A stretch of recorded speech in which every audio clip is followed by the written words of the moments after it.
Ésaïe, chapitre 19. Oracle sur l'Égypte. Voici, l'Éternel est monté sur une nuée rapide, il vient en Égypte. Et les idoles de l'Égypte tremblent devant lui, et le cœur des Égyptiens tombe en défaillance.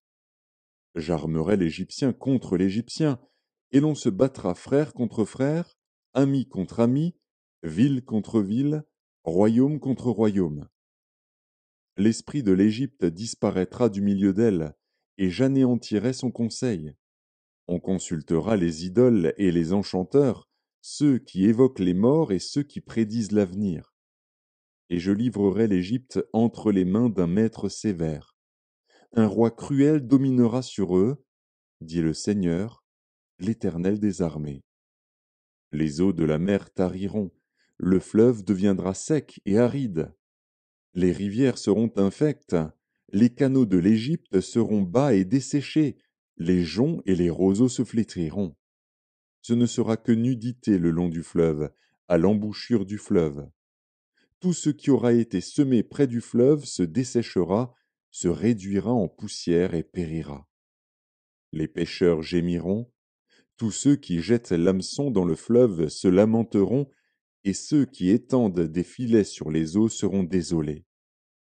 Ceux qui travaillent le lin peigné et qui tissent des étoffes blanches seront confus. Les soutiens du pays seront dans l'abattement, tous les mercenaires auront l'âme attristée. Les princes de Tsoan ne sont que des insensés. Les sages conseillers de Pharaon forment un conseil stupide. Comment osez-vous dire à Pharaon, je suis fils des sages, fils des anciens rois? Où sont-ils donc tes sages? Qu'ils te fassent des révélations et qu'on apprenne ce que l'Éternel des armées a résolu contre l'Égypte. Les princes de Tsoan sont fous, les princes de Noph sont dans l'illusion, les chefs des tribus égarent l'Égypte. L'Éternel a répandu au milieu d'elle un esprit de vertige, pour qu'il fasse chanceler les Égyptiens dans tous leurs actes, comme un homme ivre chancelle en vomissant. Et l'Égypte sera hors d'état de faire ce qu'ont fait la tête et la queue, la branche de palmier et le roseau. En ce jour, l'Égypte sera comme des femmes. Elle tremblera et aura peur, en voyant s'agiter la main de l'Éternel des armées, quand il la lèvera contre elle. Et le pays de Juda sera pour l'Égypte un objet d'effroi. Dès qu'on lui en parlera, elle sera dans l'épouvante, à cause de la résolution prise contre elle par l'Éternel des armées.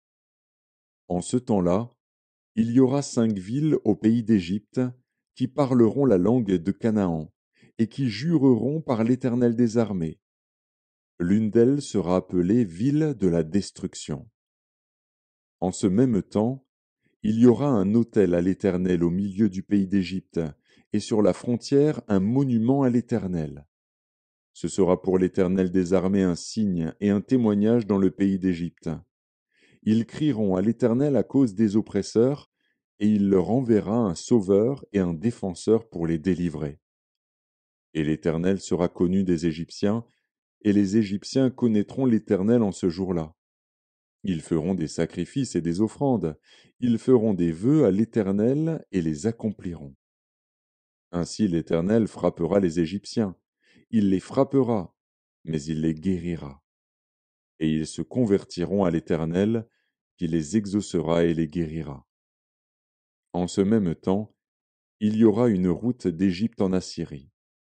Les Assyriens iront en Égypte, et les Égyptiens en Assyrie, et les Égyptiens avec les Assyriens serviront l'Éternel. En ce même temps, Israël sera, lui troisième, uni à l'Égypte et à l'Assyrie, et ces pays seront l'objet d'une bénédiction. L'Éternel des armées les bénira, en disant, béni soit l'Égypte, mon peuple, et l'Assyrie, œuvre de mes mains, et Israël, mon héritage.